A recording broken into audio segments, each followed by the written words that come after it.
Welcome back to the Investing Talk podcast. We got a request to look at Bristol-Myers Squibb stock, BMY.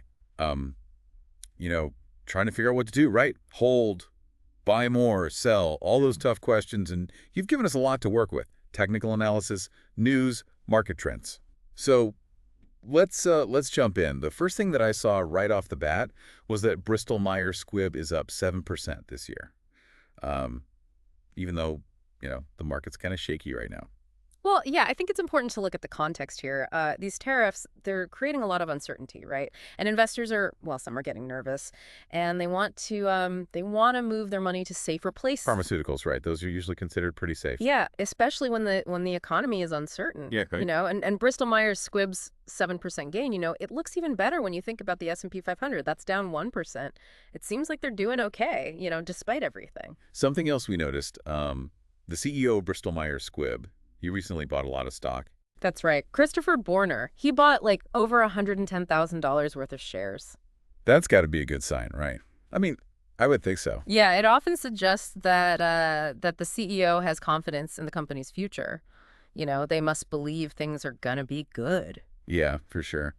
All right, let's switch gears a little bit and look at their Q4 earnings report. How'd they do?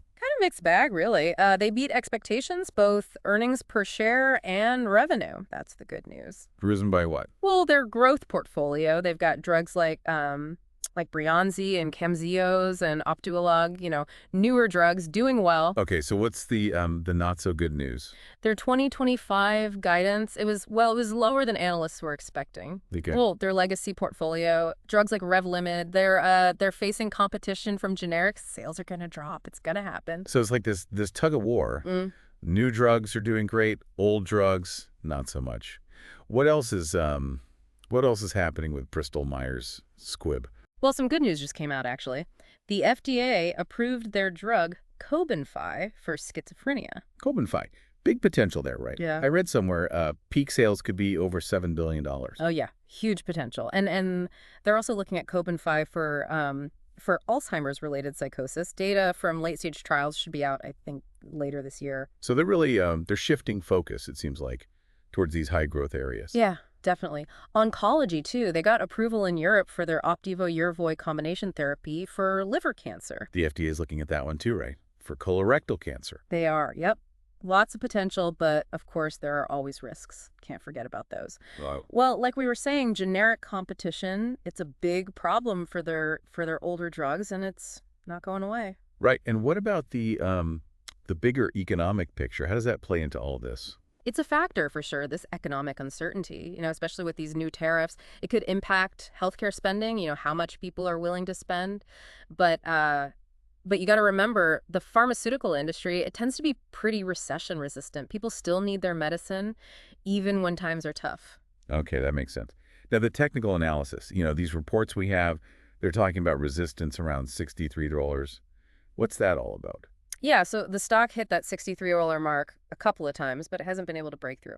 Needs a good catalyst, All right, well, so what does the technical analysis tell us? Anything good? Well, there are some positive signals for sure. Like right now, the stock's trading above both its 50-day and 200-day moving averages. That is good, right? Generally, yeah, it is. It's a sign of an uptrend. Things are moving in the right direction. Oh, what other signals are there? The MCD indicator, that's positive too, which means the momentum's good. Okay, so not all bad news then. No, definitely not. And the RSI, the Relative Strength Index, it's below overbought levels right now. So that means there might be more room for the stock to climb. Okay, that's good to hear. Yeah. So it sounds like things are, well, maybe not amazing, but not terrible either. That's a fair assessment. There are some things to be cautious about, though. Like, for instance, the trading volume. It's been declining near those highs. Right. Around that $63 mark. And the RSI, it's getting close to 70. Which you said earlier is where investors start to get a little nervous. Right, exactly. So, it's a mixed bag. Overall, I'd say the technical analysis leans toward a hold recommendation. If you're looking for stability and income, Bristol-Myers Squibb could be a good choice. But maybe not for someone who wants to see, big gains overnight. Yeah, probably not the best pick for that. So, okay, this is all pretty interesting, but what does it actually mean for our listener? The person who's trying to figure out what to do with their Bristol-Myers Squibb stock. That's the million-dollar question, isn't it? It all depends on their goals, and how much risk they're willing to take. So if they're looking for, a steady stock, pays a dividend, maybe in a sector that's not, super affected by the economy, then Bristol-Myers Squibb could be a good option, right? Yeah, could be. But if they want something more, high growth, high risk, maybe something else would be better. It's interesting. We talked about the CEO buying stock, right? I think it's worth mentioning again, especially with how the market is right now. It is interesting. Not every day you see a CEO put that much of their own money, into their own company stock. I could have waited, right? See how things go. But he decided to do it now. What do you think that means? It says something about his belief in the company, I think. Like, he thinks Bristol-Myers Squibb is, maybe undervalued right now. Thinks it's going to go up. It's definitely something to think about. Okay, so we've covered a lot, right? Right. What are the main takeaways for our listener? Well, the most important thing is they got to do their own research. We can give them starting point, but they got to dig in themselves. Think about their goals, how much risk they're comfortable with, all that stuff. And talk to a financial advisor. Yeah, absolutely. Always a good idea. They should also keep up with what's going on with Bristol-Myers Squibb. New drugs, trials, what the FDA is doing, all that. All of that can affect the stock price, for sure. And of course, keep an eye on the bigger market trends, right? The stuff that affects the whole pharmaceutical industry. You got to stay informed. Investing, it's a process. You're always learning, always adapting. So it seems like Bristol-Myers Squibb, it's kind of, it's not a simple story, right? Got some good stuff going for it, but some challenges too. I think that's a good way to put it. It's not a clear buy or sell. It's a company that you gotta, really look at carefully. Our listener needs to, weigh those good things against the bad things, figure out if it fits with what they want to do. That's it. Yeah. It's all about, what they want to achieve, what's important to them. Okay.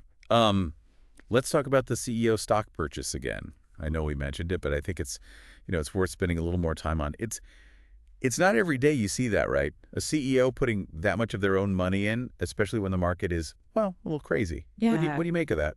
It's definitely a signal. Like, usually when a CEO does that, it means they're confident.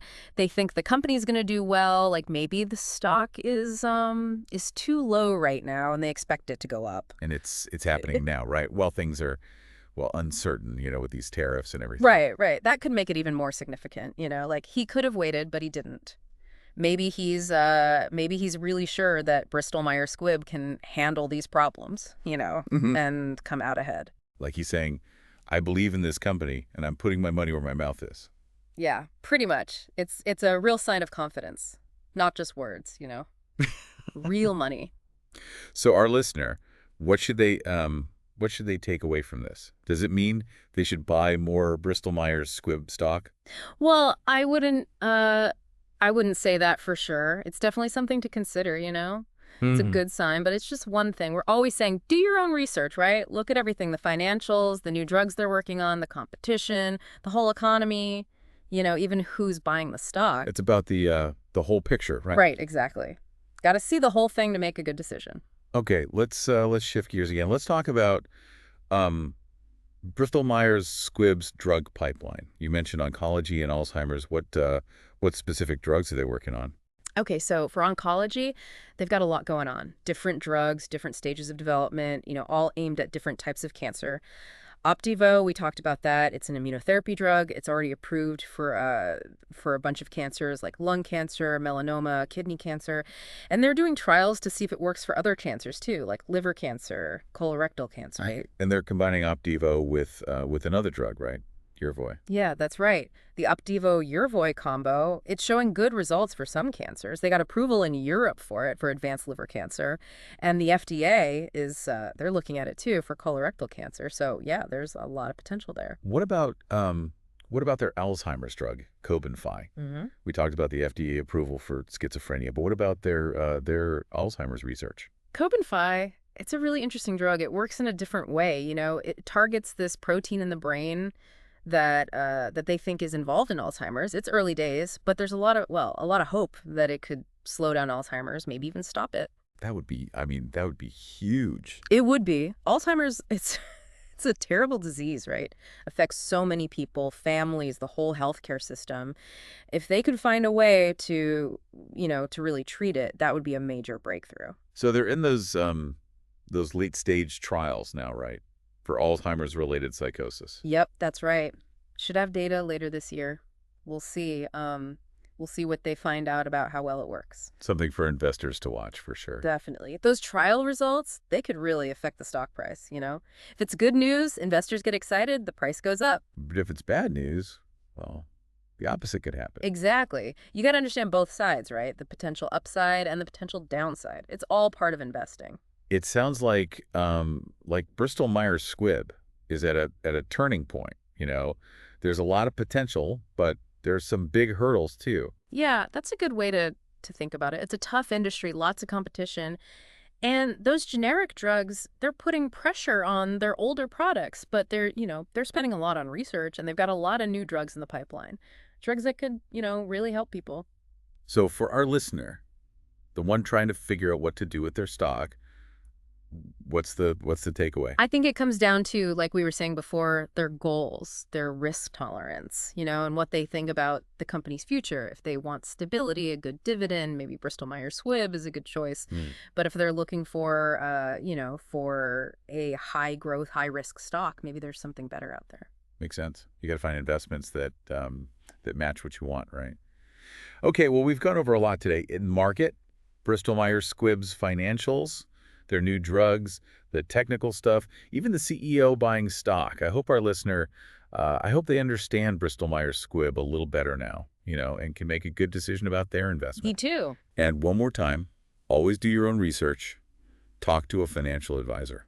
Right. Never hurts to get some expert advice. Always a good idea. Okay. I think that's about it for our deep dive into Bristol-Myers Squibb. Thanks for listening to the Investing Talk podcast. We hope you found this episode helpful. If you did, like, subscribe, leave a comment. We really appreciate it. And we'll see you next time for another look at the world of investing. Yeah, it's a company doing some pretty important work. Yeah. Trying to find treatments for these really tough diseases. I think that appeals to a lot of investors, the idea of making a difference. But of course, there's the money side of things too, and that can be, well, a little complicated sometimes. Yeah, you got to balance it out, right? The potential for good, but also, the potential to make money. It's not always easy. Speaking of money, we were talking about Bristol-Myers Squibb's dividend, right? You said it was a good one. What does that mean exactly? So right now, their dividend yield is about 4%, which is a lot higher than the average for the S&P 500. So if you're an investor who likes dividends, steady income, Bristol-Myers Squibb could be a good choice. Especially if you're, if you're retired or if you just like to play it safe. And they've been increasing the dividend, right, over time. Oh, yeah, for a long time. Like over 50 years in a row, they've raised the dividend. Shows you they care about, giving back to the shareholders. So, yeah, if you're all about that dividend income, that's something to consider. Definitely. It's a big factor for some people. Okay, one more thing before we wrap things up. Bristol-Myers Squibb's research and development, you said they're putting a lot of money into that.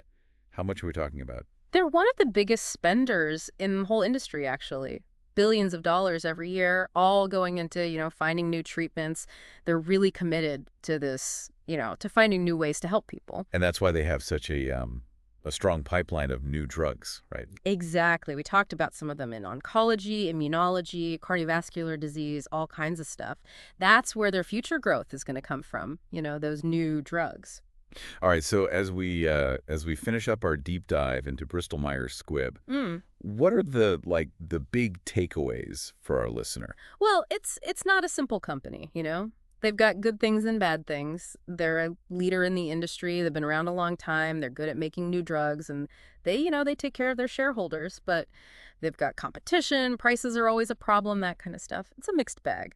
So our listener, they gotta weigh everything, look at the good and the bad, and decide if Bristol-Myers Squibb is, the right fit for them. That's it. Yeah. It's all about, what they want, what their goals are. No right or wrong answer, just what's right for them. And of course, we always say this, but talk to a financial advisor. Get some advice from someone who knows what they're doing. Always good advice. Well, I think that's about it for our look at Bristol-Myers Squibb. Thanks for listening to the Investing Talk podcast. We hope you found this this discussion helpful. And if you did, please, like, subscribe, leave a comment. It really helps us out. And we'll see you next time for another deep dive into the world of investing.